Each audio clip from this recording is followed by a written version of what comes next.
I'm a little bit under the weather, so I can't talk real good. I lost my voice for a couple days.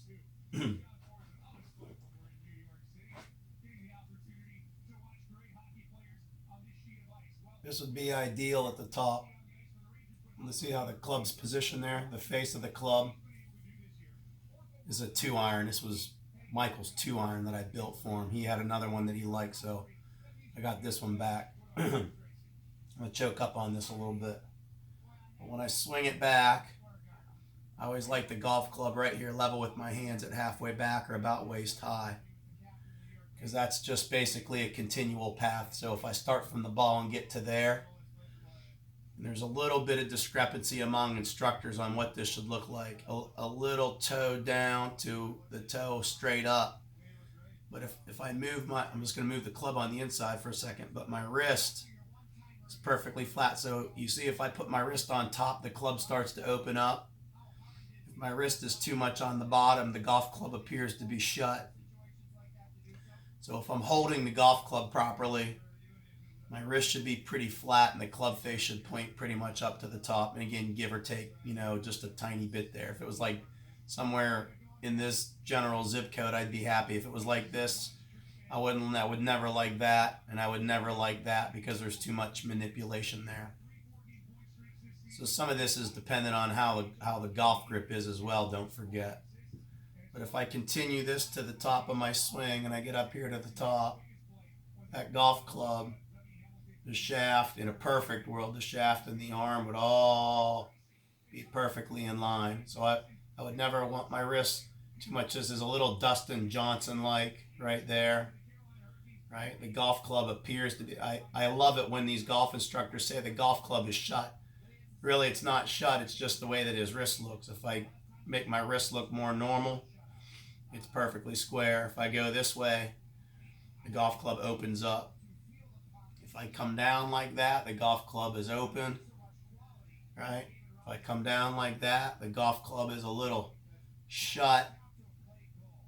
If you rotate more, or the body rotates harder, you can get away with having it a little closed because it squares it off through the stripe, but you can't roll or flip your hands through the bottom. That's why I like, if you can keep most people neutral or square at the top, it's always easier because it levels everything out with consistency. If the golf club at the top got too toe down, now this wrist is more flat and this wrist is more cup, and I come down, it's going to appear like the club face is way open. I'm going to have to slow down my body and flip the hands when the golf club is too open, or the ball's going to always stay out to the right. Again, a little one way or the other probably isn't going to kill too many people, but at the end of the day, why not try to square it up as much as possible? So I just try to keep everything square. Square here, square at the top, square when you transition. When you transition, the golf club should fall somewhere between your neck and your shoulder. That would be about a 45-degree angle. All right, so now here's the cliche part of this, and here's again why the power stick is good. If you're at the top and you get fast with your hands, you'll see that the golf club comes over the top more. If the golf club comes over the top more and I shut the club face down, it's going left. If it goes left and I come over the top, I'm going to have to start to leave the golf club hanging more open so that I can cut and fade it back to the right. Again, at the end of the day, the more square you are at the top, and the more that you can transition it through the body here, it comes right back into the same spot as it would if I was going up. So there I'm going up, there I'm coming down. Your hands will always work better through the bottom if they're more square up and in the transition. The more square it is going up and in the transition, the more your hands react through the bottom. All right, you ready for this? So now here's the bottom part. Most people are already flipping the golf club way before they get down into here. If If my body goes up or changes or doesn't turn, I have to reach. I'm going to have to flip it or cast it or get real quick, whatever you want to call it, doesn't matter. If I'm passive when I transition it through here, you'll see the club's face is perfectly square. I'm just choking up on the golf club because I'm closer to the camera so I can show you. And I'm at the top of my swing and I transition into here. Right now, my hands start to work the golf club back to square. If I face this way and I come down, see, my hands are going to start to work more down to square it. Now, I'm exaggerating. You can see more shaft lean there. And if I have to reach, I'm going to leave the club face open or going to have to flip or roll it. So now if I stay in my posture and I get the golf club in here, see my hands have to supinate down to compress it, to hit the ball and drive the divot. So ball first, divot second. All right, so your hands, now take the club away.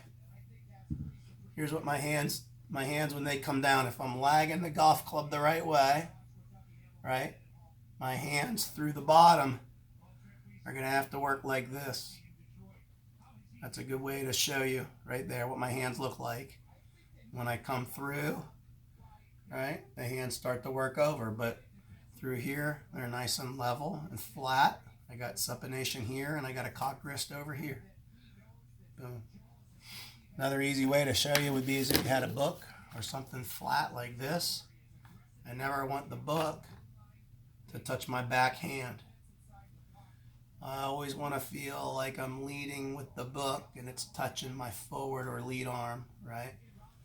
So I'm coming forward, hit the ball, rip the divot, right? Coming forward, it's touching my lead arm. See, it's not touching my back arm. Club face would be dead open if I did that, right? Club face is perfectly square there. Turn, rotate, down, we're releasing down, down, right? Body, down, driving my arms down. So I have to stay in that posture. My posture here has to stay constant, and I have to move my body. I've got to rotate my body so that my arms and my hands can work correctly. If my arms and my hands work correctly, there's never any forward or upward thrusting of my body. So I can stay down with my body and work down with my hands. As long as my body and my hands are driving forward, I'm going to hit the ball and take the divot. If my body and arms and hands aren't driving forward as I'm doing all of that, I risk hitting behind the ball. That's another reason why people move the ball further back, because they're never moving forward. If you're never moving or driving the energy forward and you hit behind the ball, you're going to want to put the ball further back. The further back you put it, the less you're going to want to drive more forward. Another reason why the divot could potentially get too deep. My divot would always be a little deeper with a wedge on the follow through. Less deep as the club becomes longer, because I'm driving more forward and the ball's up just ever so slightly in my stance. Okay, so sorry again, I'm all clogged up. Trying to talk a little bit to get you to appreciate how the body, arms, and hands kind of all work together. The big thing that the power stick's going to do for you is when, and here, that video again I saw that I sent you with Jim McLean, those guys talking the other day, which, you know, get the top. You don't want to jerk or throw it from there. We all do it. Tour players do it less. But when you're up here, you want to try and just really be passive when you transition into here. Gather the speed more in through here. The hard part is trying to stay passive here and then gathering the speed through the bottom. It would be like telling you want a slow start but a gradual acceleration to the moment to where you're accelerating the fastest at the strike. That impact with the ball. All right, man, happy Thanksgiving. I'll catch up with you later before I lose my voice completely. You're going to watch the Hurricanes play later.